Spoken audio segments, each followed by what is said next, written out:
Good evening, everyone. Good evening, everyone. How's everybody doing this Tuesday evening? Hopefully, fantastic. This is your host. If you're new here, this is what's your name? My name is Patty Allen. And my name's Lee Allen, and we welcome you guys. So we've got YouTube here, Paravisions Paranormal Society. We've got our All Things Creepy with Ghostly Travels Facebook page live, and we have my personal page. And we appreciate you guys joining April 21st, 2026. Wow, time is flying by.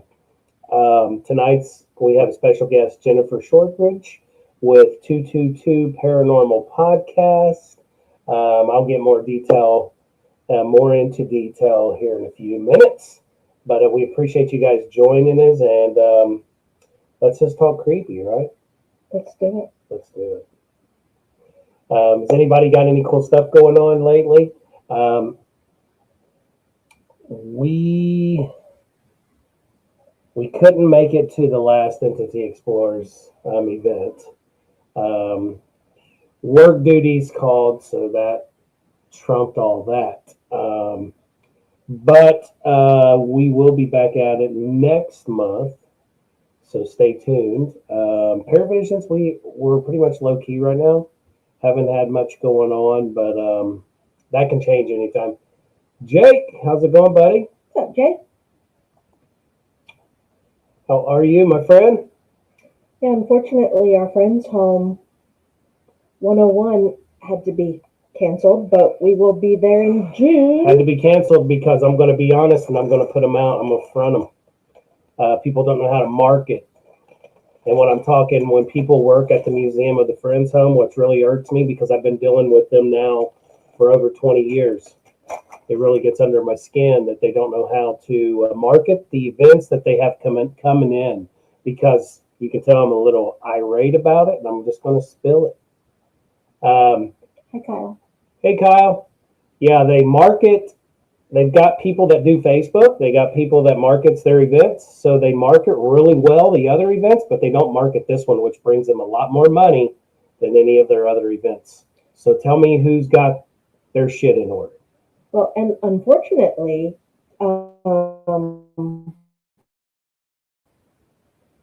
the day before that event was supposed to happen, I received. Hey, Carlo, what's up, buddy? Hey, Carla. Hi, Crystal.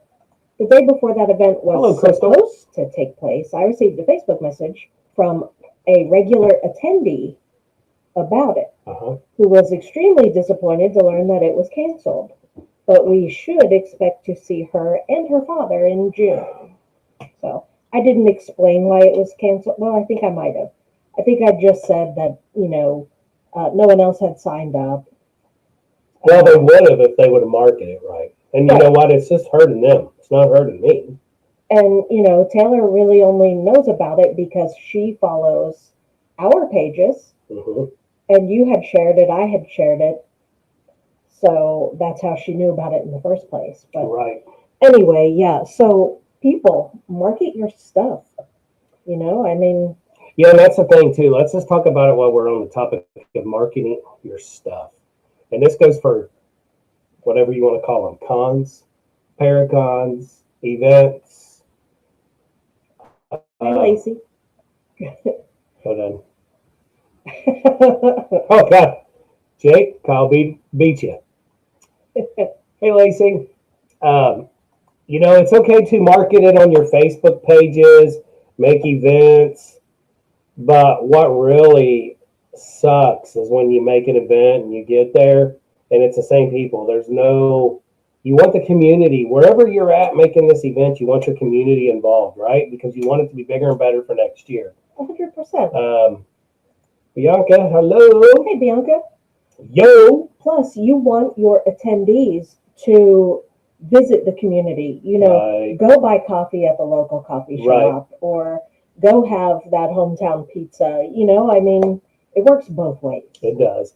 And, there's a lot of events out there. I'm not saying all events are that way, but there are a lot of great events out there. But then there's a lot of events that people just don't market it right. So I love to market what we do. In all the years I've done it, I love to market, and but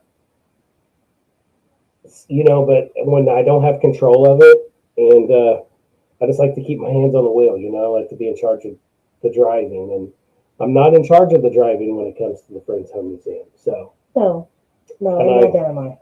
So we just got to take it like a grain of salt. We move on. But Entity Explorers is keeping us busy this year, guys. Go check out our YouTube. If you're on YouTube, coming in on YouTube, go over to Entity Explorers, like and subscribe. Check out all the great episodes that the team has brought to you, and our awesome editors, Jake and Carlo, that puts them together. Right, and provide feedback. Right. We really we would love to hear. Comment on the videos. Tell us what you like. Be honest. What is it that you don't like? That's frustrating. It is, but we're going to get it. So, and you're doing a great job, Jake.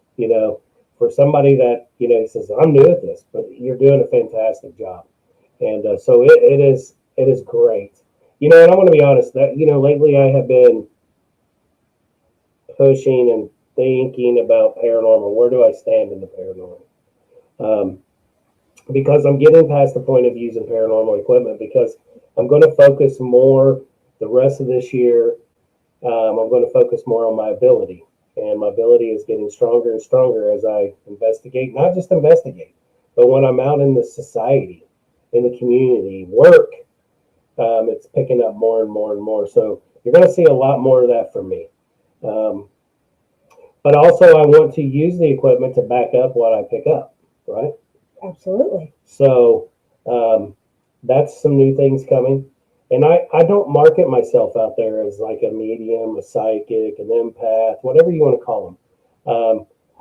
I call you some things. She calls me psycho. Yeah. So, and so Jennifer will be joining us here in 3 minutes. But before she gets in, let's talk. Let's share. Can you read that?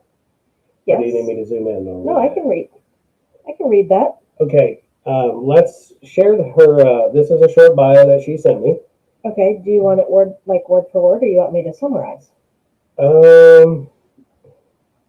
What's up with this? Bianca says she got the kids to bed. Just wanted to jump on and say hi. Hello, miss you too. Hi. Good night, kiddos.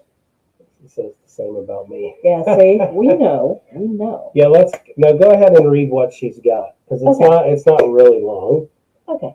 Jennifer Shortridge is a paranormal author, researcher, and co-host of the 222 Paranormal Podcast, where she ventures into the shadows to uncover the truths most are too afraid to face.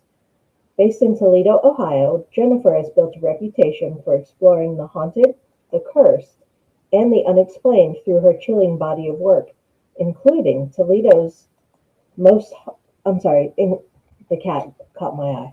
Including Toledo's Most Haunted, Haunted Ghost Towns of America, Haunted Railroads, Haunted Cemeteries, Ghost Ships of the Great Lakes, The History of Vampires, and Mysteries of Irish Folklore from Ireland to America.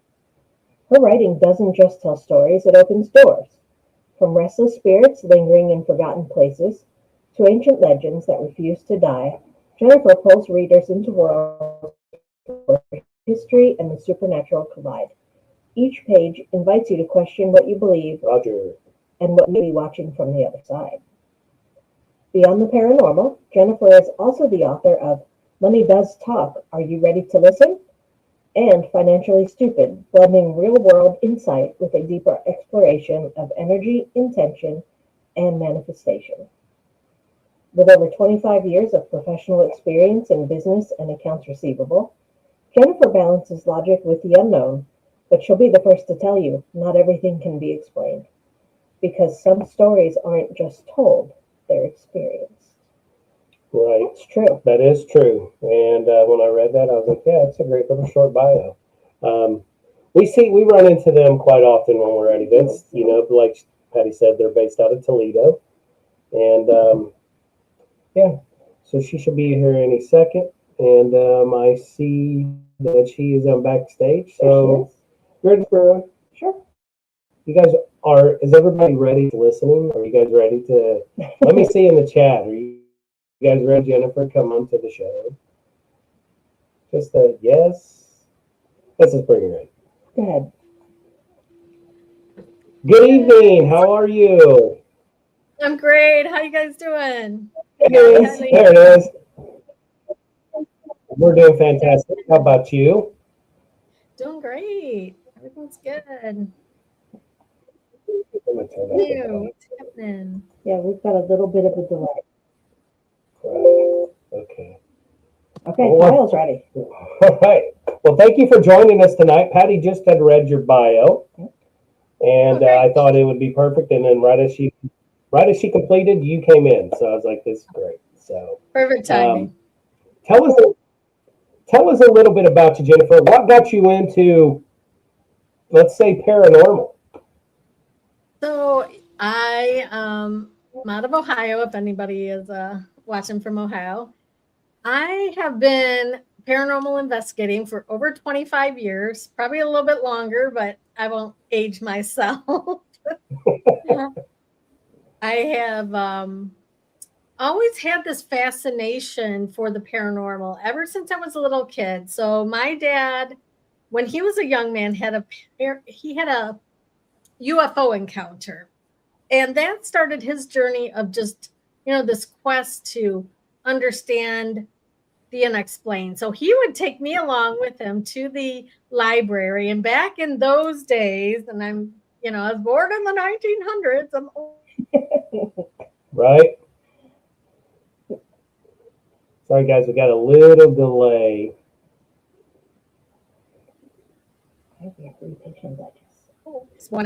And we would check these books out, and I just ever since then just had a fascination. We would watch In Search of with Leonard Nimoy and Unsolved Mysteries. Oh yeah. And so I just had some strange things happen when I was younger. I heard somebody calling my name in the house. I come from a big family on both sides. So when we were little, we were always taken to the funerals of all the family members. So it didn't matter how young or old you were going. And I would go into the funeral homes and I would just be like, there is something here. We got a little delay on that, but it seems like it comes right back. Hello, Cynthia. And I would, and hey, Cynthia. Hi, everybody. So, that really started my journey. And then when I was probably, I'm going to say 25 years old, maybe a little younger, I had an experience at a house that I was staying at. I was house sitting for somebody who had a family member who took his own.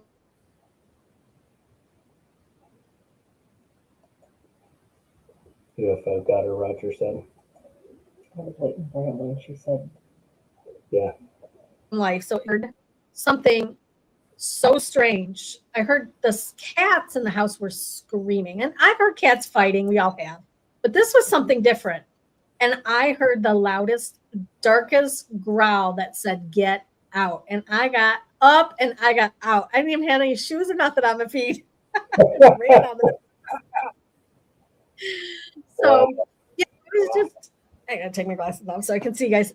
So anyways, I just, ever since then, I just always had this passion for understanding the paranormal. I love ghosts. I love haunted places, haunted castles. I've been to a couple. When I moved to California, I had a really strange experience out in Hollywood Hills that I can share with you guys if you want to hear it. We would love to hear it. Okay, so you can't just say here it is. Well, you know what? Oh, by the way, I have this really crazy story. So, when I was 29, I moved out to Los Angeles from Toledo, Ohio.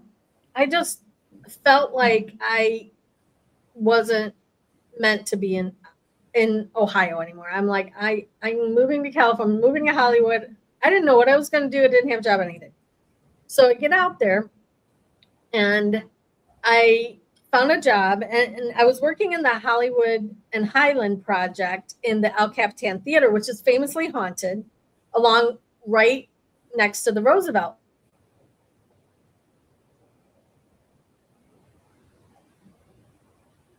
Yeah, I think it's her side. Can everybody hear me on this side? The Hollywood Art School was kind of the birth of art in Los Angeles. So it was like Walt Disney went there to study art, and she inherited this house at the like 99 into the year 2000. So her grandparents had passed, and she had this huge like complex. So I went over and just was hanging out at her house and stuff, and we were there one night, and we were just, she was baking a cake, and I was just exploring this place. And right behind the house, you go out to the back patio, it goes right into the Hollywood Hills.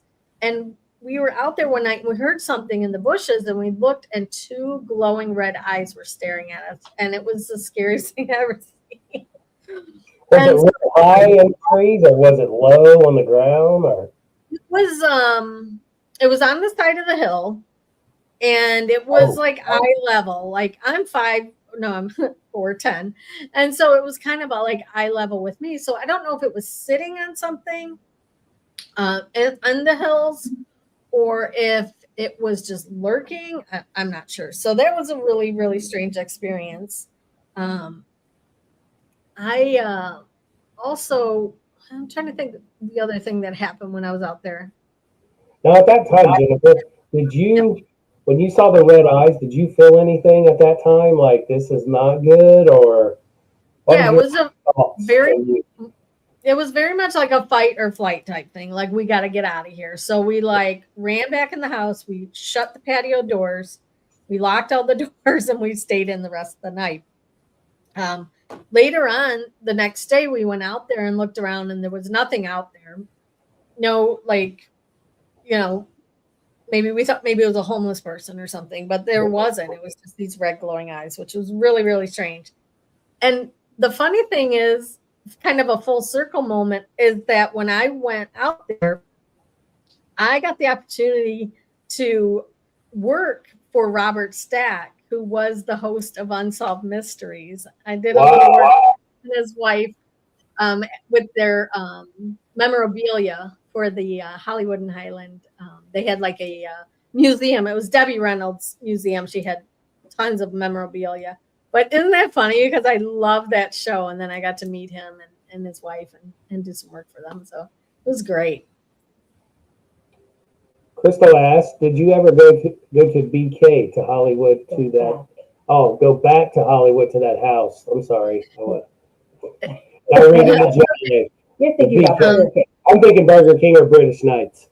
Let's go with Burger King. That's my age. Actually, no, I never got to go back. She ended up, because it was like this huge property, and I never got to go back. She sold it. She had to sell it because she just couldn't afford the upkeep on it. But what was really interesting is we went in this one building out in the back, and she had found original drawings that Walt Disney had done when he was learning, like his original sketches of like Donald Duck. Holy crap. Yeah. And they ended up going to UCLA, but not paranormal, but it was kind of cool. Yeah, jeez. Could you imagine what this could be worth today? Oh my God, I can't imagine. I can't imagine. Yeah. Wow. Yeah, so I left Hollywood, came back to Ohio because I miss my family. And, after that, I started writing because I wanted to just pour out of me some kind of like artistic release. So I wrote kind of the story of moving from the big city to the small city. And it was a fiction novel. It wasn't anything paranormal. But that really started my writing journey. And I've been writing ever since. I've been hosting the podcast for 11 years now. We're over 500 episodes. So I had a lot of material to draw on to start writing, some of my paranormal books, which you see behind me. I kind of have them behind me. Right. Here.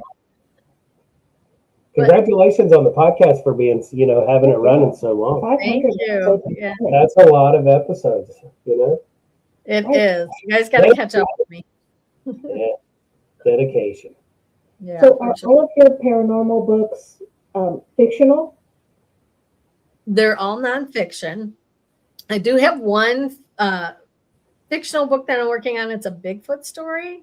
Mhm. It's kind of a little bit of humor, romance, intrigue, all mixed together. But I have really just dug into a lot of history into my books. I'm a researcher. I've 11 years of podcast notes and research. So I was able to pull a lot of that together to, put into the books and be able to not just say, okay, this place is haunted and, it's an old house and it's haunted, but why is it haunted? What's the history of it? Right. Who do they think may be haunting this? You and I, we met at many haunted locations. Right. Man's one, Yep. and it's like everybody can say it's haunted, but why? Well, what's the purpose behind that, right? Yeah. We got to start thinking. We got to start pushing ourselves to get more depth into the paranormal. Mm-hmm. For sure, it's changed so much since we started doing this. Like before we were just out in a field or a graveyard, and now it's like there's so much equipment you're bringing in and trying Right. to prove something, and it's like for me, I just like to experience it for myself. I don't have to prove anything to anybody. Right. Like I go hunting, ghost hunting, just for the personal experience. Now, everybody to each his own. They, if they want to, try to record and put something out there or show evidence, that's great. But some of I'm more in these days of what you're doing, more the history behind the location. Yeah. More, and I just love history. I just love getting in depth into that and sharing that, and then being in that atmosphere. And if something happens, it happens. Yeah. Because it's like, okay, we got a little trigger object, It's like the paranormal equipment. We need to advance. We need to start advancing ourselves. It's all EMF. It's all static, but let's advance ourselves. And I think if people would do more history side, I think they would open their eyes up a lot more. Because if we think we've got it under control to communicate with the spirits, let's start asking them questions about, this is just me thinking outside the box. What can help me help you to hear you better? Mm-hmm. Right. Or a better sign. Hi, Carlo. Got some comments going on. Yeah, I was going to jump on those. And along with that, I always like to try and dig into learning about who we're communicating with. Right. Tell me about your family. Tell me about the things you like to do. We always say this. There's so much more than how did you die? What happened? Well, and I'm going to add on to that to you. When it's like Mansfield, it could be. We're always thinking of the location we're in, right? So we're going to start talking about, well, what's your crime? If I was that spirit, I don't think I'd want to talk about what I did. Mm-hmm. I think I'd want to talk about things that I can remember and love, right? So, and then share some of that with you. But, everybody goes into a building 24/7 and they hear their stories when they do the walkthrough. So that's what they're focused on instead of thinking outside the box, right? So they need to stop and they need to, I've just been thinking a lot about new ways, new techniques, thinking, differently instead of going down the same path every location. Yeah. Yeah. And I found too that a lot of times, hi, Kitty. I find that a lot of times the conversations that we pick up on our recorders happen when we're just having normal conversations within, between the group. With the group, Yeah, because it's almost like they just want to be part of the chat. You know, they don't want to be like just like, you know, circus performer. Come on, perform for us, right? Right. And you know what happens for us when we're doing that talk? It's usually when we're talking about food. It's 1 o'clock in the morning, and you know, we're sitting there in the dark and we're just slap happy, but we start talking about food, Right. and then all of a sudden, oh wait, did you hear that? Yeah. Like you said, they just want to be part of the conversation. So you're bringing up something that they can remember and they love. Yeah, you know, it's a commonality: music, food, family. Hello. Yeah, we've always said they're like, hey, I'm still here. Right. Stop ignoring me. You know, one of those. Roger says some people treat these spirits as things. Some people Right. don't treat them as people. They're actually just like you and I, just on the etheric plane here with us. Right. I agree. Yeah. Yeah, definitely. I always like try to think of like the time frame that they're in.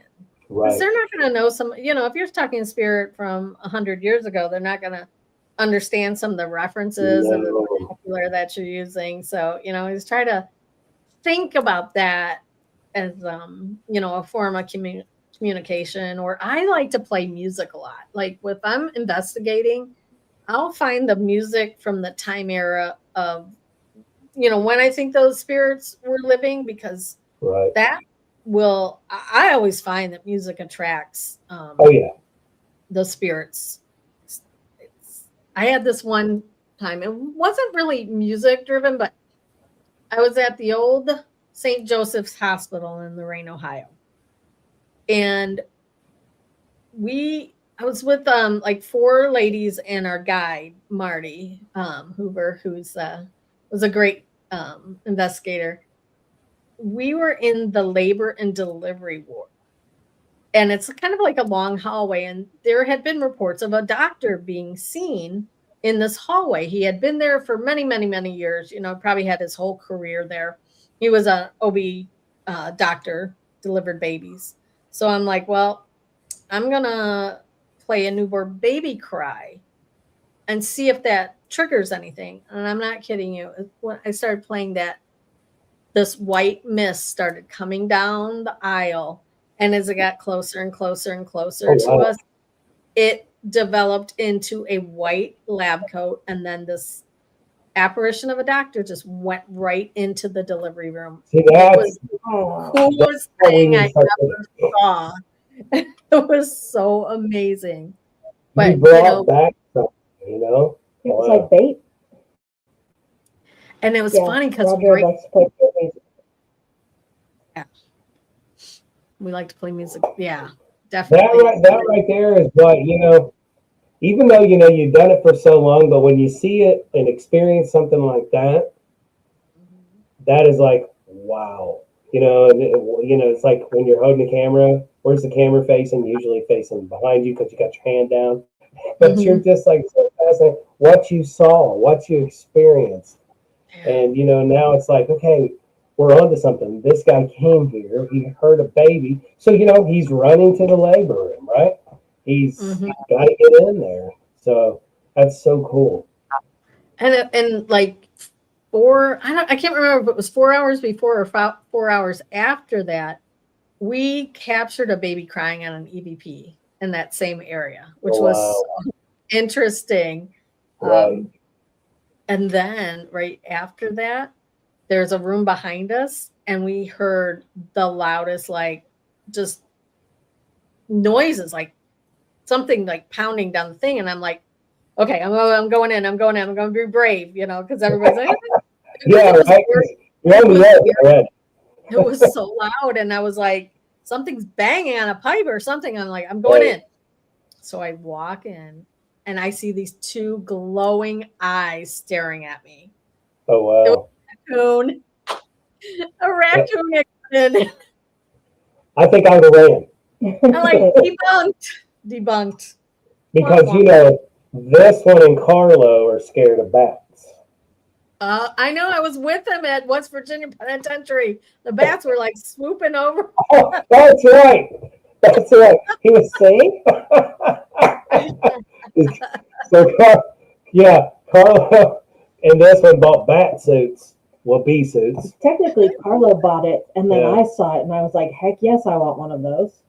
They don't work, by the way. Crystal says, I was co-hosting an investigation and had the lights off. It was at the orphanage in Gettysburg, and a voice came across the spirit box. They were going to leave. They were scared, so I turned the lights on and played music for them, and the dowsing rod swayed back and forth, and they stayed. See? So certain things, we always thinking that maybe it's best with the lights out, but they say paranormal is all day, every day, right?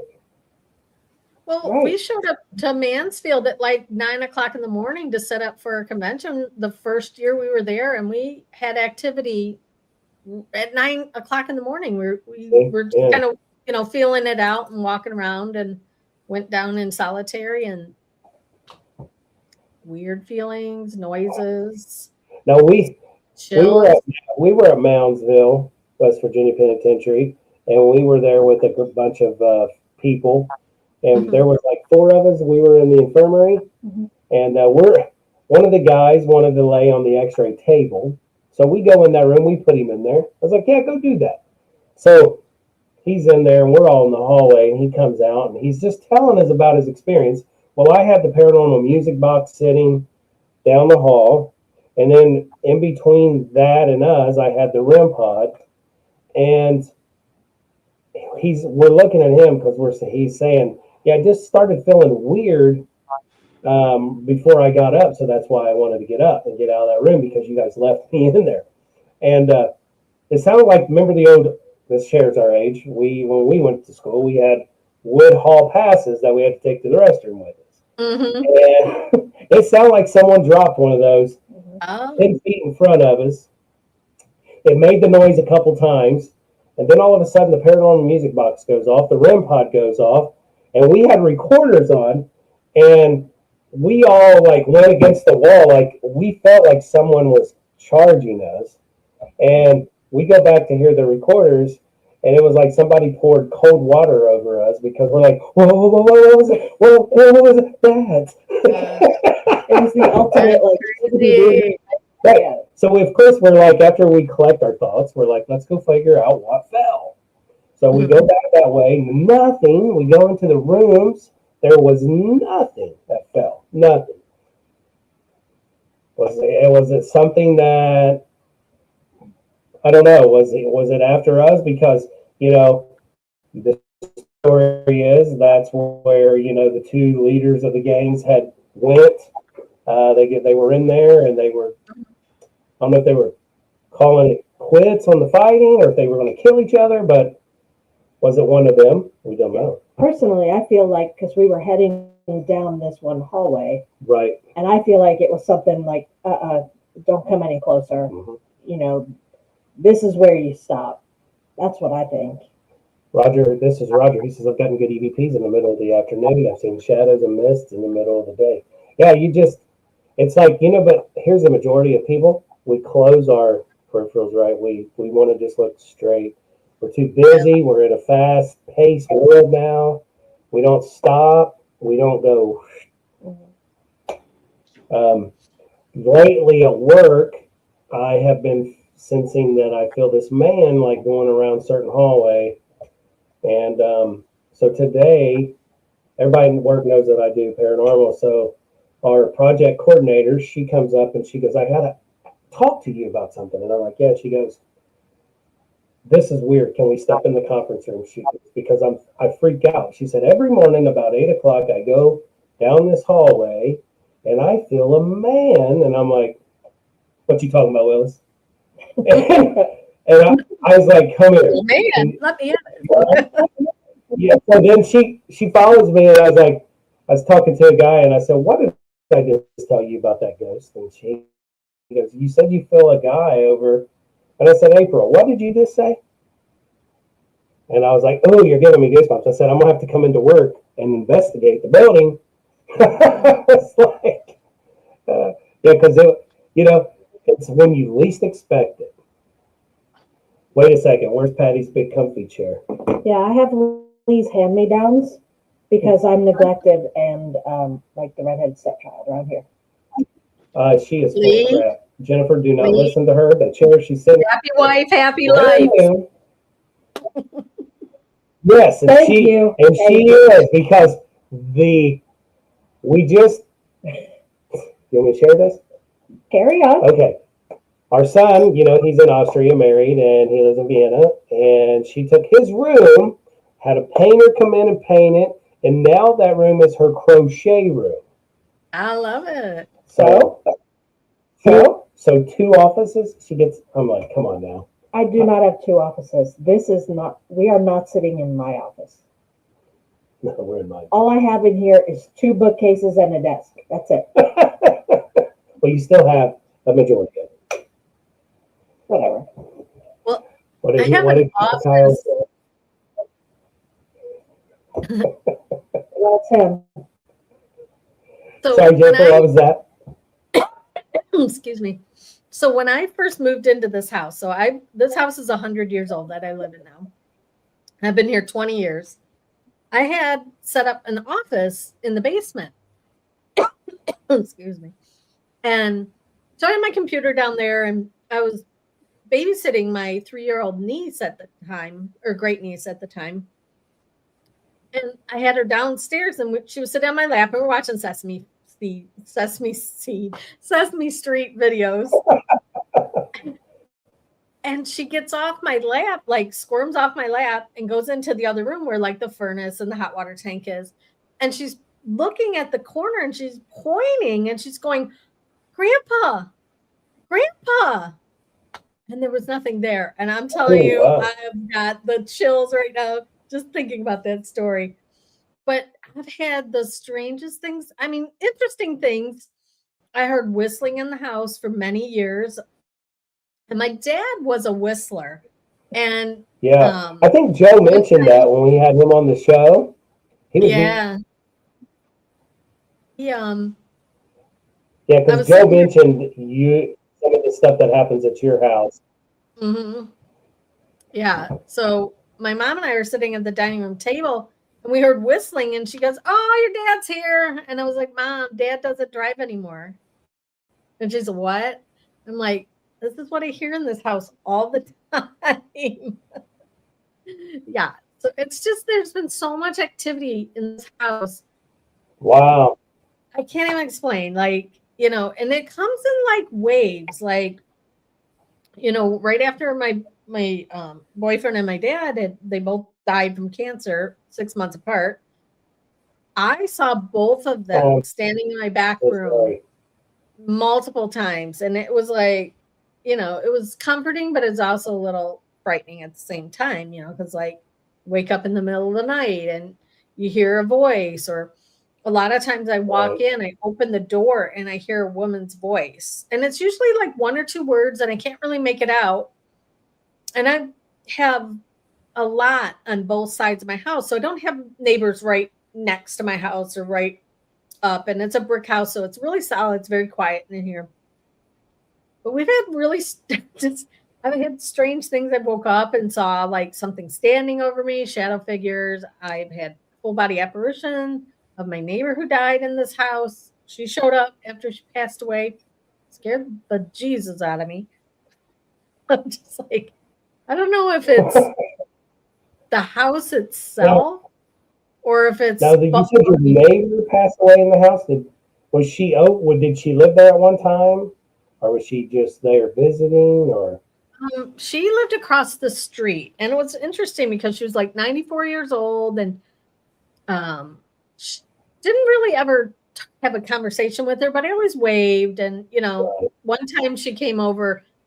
I was having a picnic at my house, and she saw my dad, and she's like, Jim. And he's like, no, Jim was my brother. Her husband had worked for my uncle. It was just so bizarre.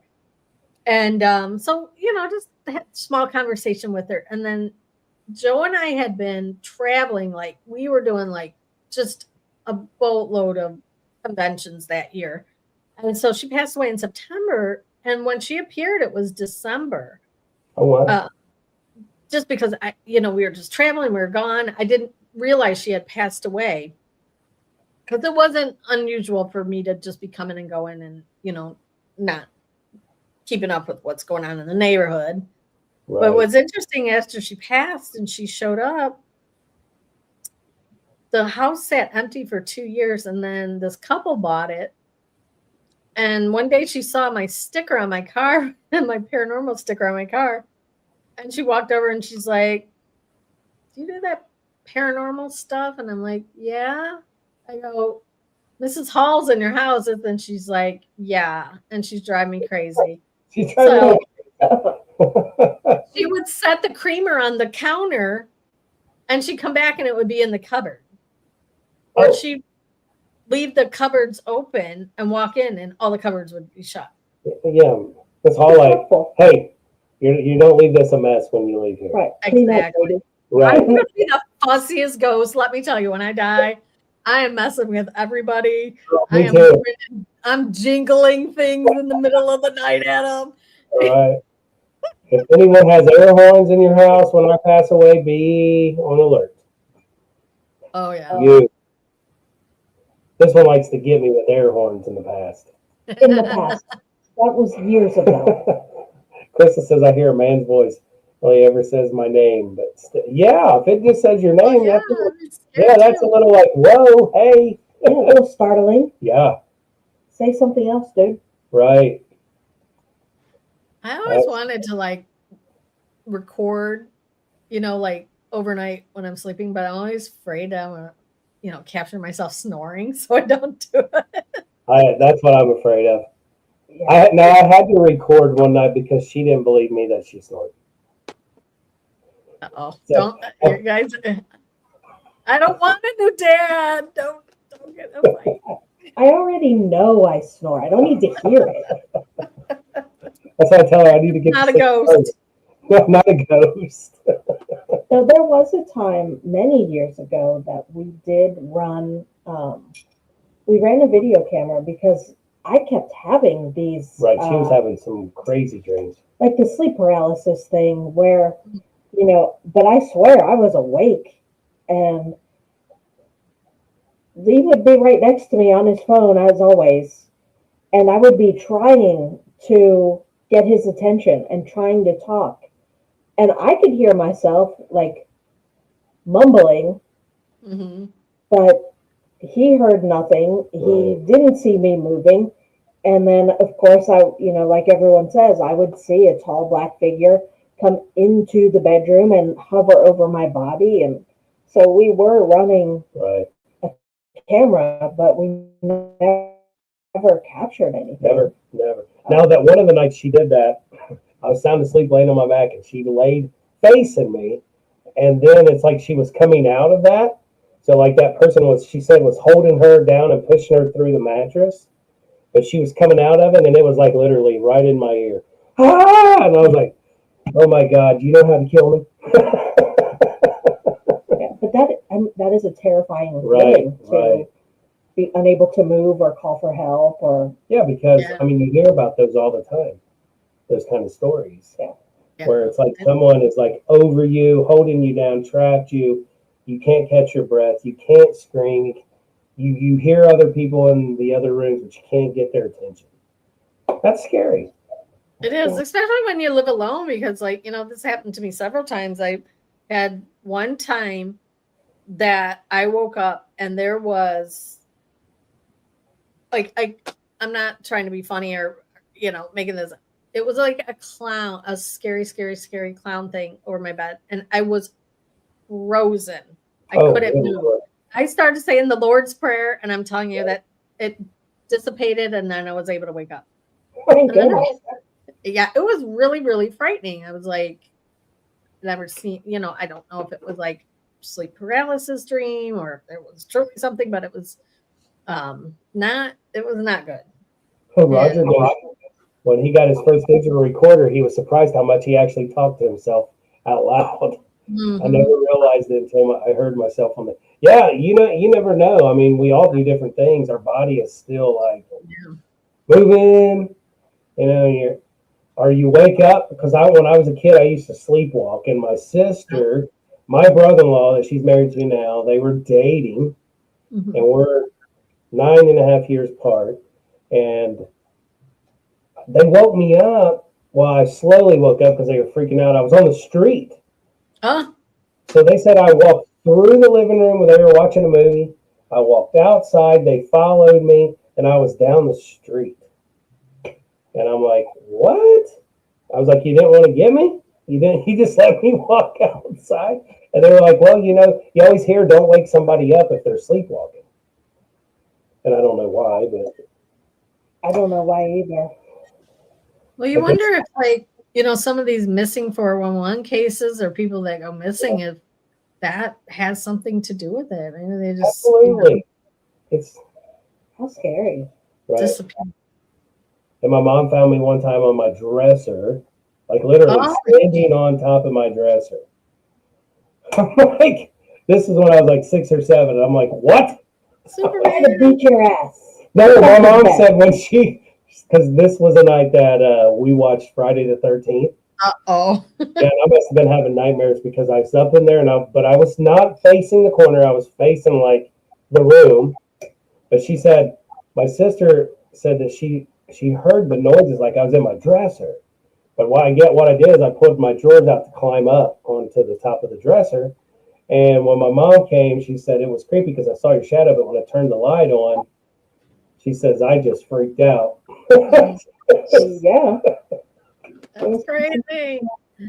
Oh my God. Crystal says, what about a shadow person that changes into what scares you so it feeds off your fear? Oh, could that be what you saw? Yeah, Sure. could that be what you saw? She's curious, like the clown thing. That was yeah. Well, here's the thing. We have here, our house is haunted. We have a Wendigo in her now craft room in the closet. I'm still doubtful that that's what that is, but whatever. But I feel it's more Indian. Mm-hmm. There's a mound not far from where we live. Okay. And we could be sitting downstairs. Now it's just her and I now. Kids are grown, moved out. And just what was it? A month ago, our cat did not want to come up the steps. It was down at the bottom of the steps watching. Patty gets up and goes and watches. And it's just looking around like this. I videoed it. I put it on Facebook. Mm-hmm. And I'm like, what is going on? Because, they say animals sense things.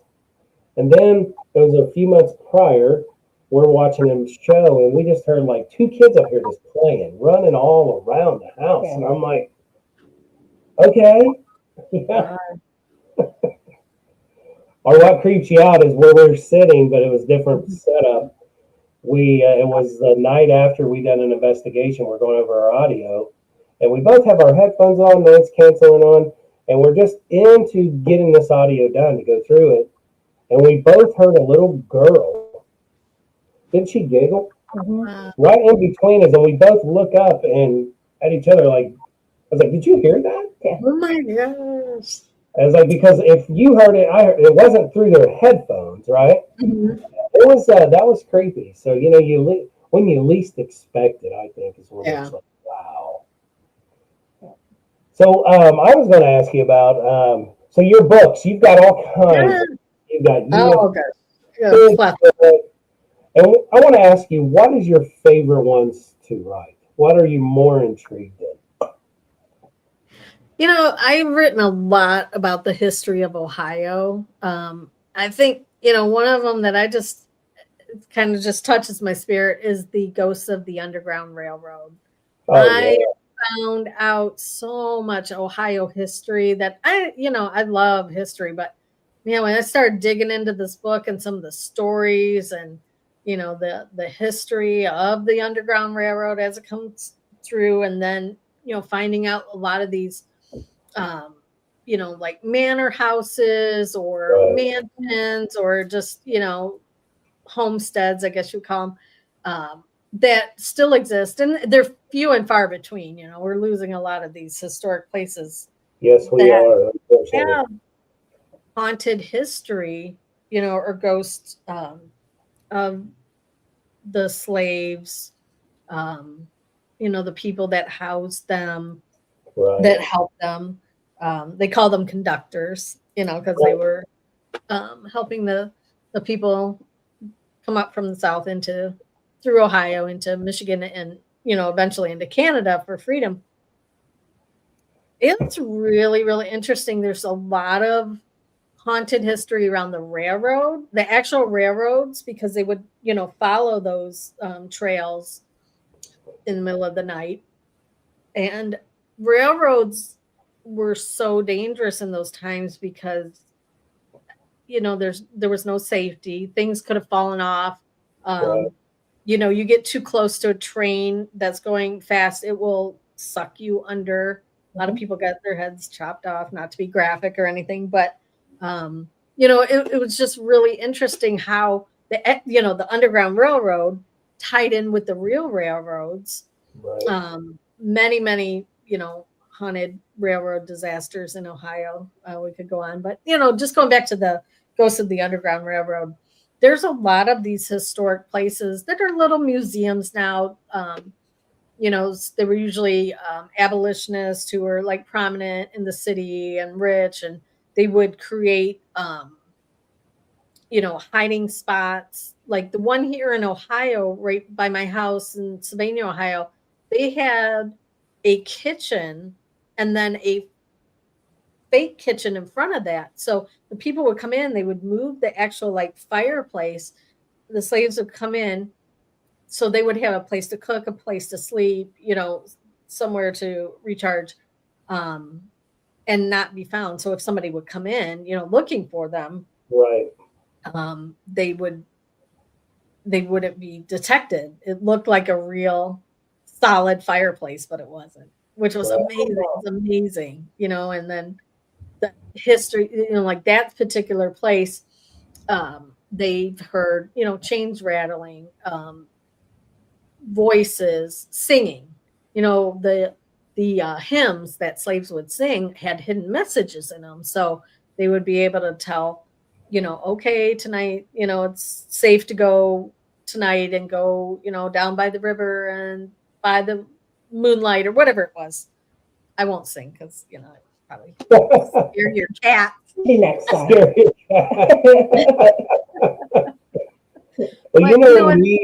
go ahead. No, go ahead. Oh, no, it's okay. Go ahead. No, I was going to mention, you doing your research and history on the underground. One of our entity explorers, we went over to Middle Bass on the Underground Railroad, and hearing the stories, where they would prop up boats on the bank of Ohio, and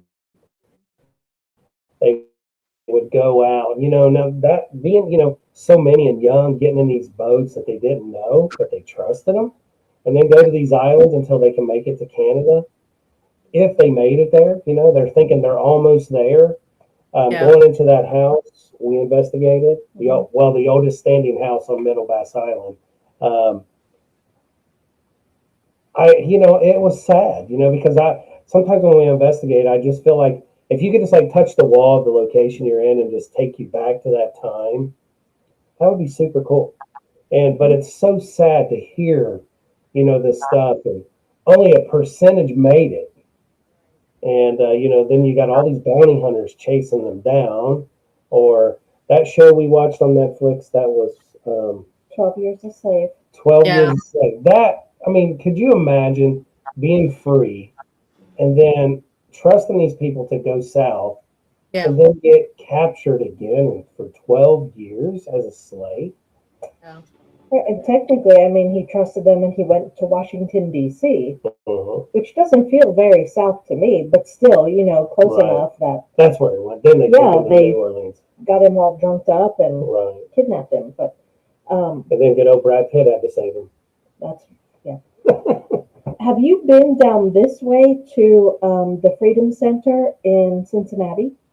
No, but I saw it online when I was researching for the book, and I was like, I definitely have to get down there, and there's also a place in Atlanta, a National Museum of the Underground Railroad. I believe it's outside of Atlanta. I'm right about that. But no, I really, I gotta get down that way. There's just so much like interesting things down your way, not just with the Underground Railroad, but, What was that place? Do you remember when we went to that? We took off on a Saturday. We went down to Cincinnati on the river. What was that town? Where we went into that little house? Yeah. I cannot remember. She had a surprise. She goes, I know you love the Underground Railroad. I'm taking you somewhere. So we took off and we went east along the Ohio River in the southeast corner of Ohio. This little town, and they had the museum open. You can walk. They were sharing stories. And it was phenomenal. Hearing the stories and being up on that hillside, this little tiny house where, when the slaves were coming from the river, a lot of people in the town did not like them to come through, but some did, and they would bring them through, and they would see that light on, and they knew that they were safe there. Yeah. It's just. I know which one you're talking about. Joe and I went there twice. Is that the one where the train actually runs right in front of the houses? Right by there, there's like a nursing home in the front of it. Could be downtown. It's down the hill. There is the actual town, and then I would say probably 2 blocks behind it is the river. So the town was more just along the river than coming up. And this guy must have been. He must have been, he had money because his house was. I can't remember. I can't think of the name of the town. I was thinking about that the other day too, and I was like, what was the name of that town? I'd have to look through like my Facebook pictures and things like that. Yeah, definitely. I know we're getting close on time, but where can your books be found? Amazon? Everything. Yep, everything is on Amazon. I have 38 books. Not all of them are paranormal. I have some, like other topics, but they are available on Kindle or on your Kindle or a paperback version. Or if you, see me out at a convention, I'll have them out there for sale. But if anybody wants to go and get one, I have many topics. Do you have any conventions upcoming? Yeah, so I will be at the Ohio Bigfoot Conference May 2nd. That is down in Salt Fork Lake State Park, which is just outside of Columbus. An amazing convention. That's a cool place. Oh, so great. And there has been sightings of Bigfoot heading down that way. I don't know if you guys followed that at all, where Bigfoot was coming down right through the Cuyahoga Valley and spotted. Just recently too, right? Like a lot of people spotting this stuff. It was like 8 different things. You know Jody Cook? Who is? Jody Cook. No, I don't think he's so. He's in Cincinnati. He lives out of Cincinnati. And he invited us there. He was set up there. Okay. And so a few of us went, and he goes, bring your audio. Because he said, I was thinking of something. Mm-hmm. How about a paranormal / Bigfoot hunt at Salt Fork Lake? And I'm like, dude, I'm down for whatever. So we were there and hearing the stories and hearing people's, talking and all that good stuff. And I'm like, I'm down. So we did go after the event. We went along this back gravel road around the little, I think that's a big lake or something, the big lake. Mm-hmm. And we were back there by this big hillside. And we get there, and Jody and this other guy was with us, and they started talking about a recent sighting right here. And he goes, yeah, why don't you guys go up the hill a little bit and just sit by some of the trees and do real-time EVP? And I'm like, heck yeah. So Jim, or the guy on my team, Jim Wilson, he goes, you're putting us up there as bait, but you're not going with it. It's like, see you later. You're bait. They're using you as bait. Hello, Heather. Hi, Heather. So, hey, Heather. So it is a cool place, guys. If you want to, you definitely need to check it out. It's definitely worth going to. But Jennifer, we appreciate you coming on to the show tonight. Thank you so much. I appreciate you guys, and we've known each other for a long time. Yeah. So really, are you going to be at a Parapsychon this year? We are not. We declined this year. Okay. Because we're thinking of going, but it's a fun time. Mansfield's always fun.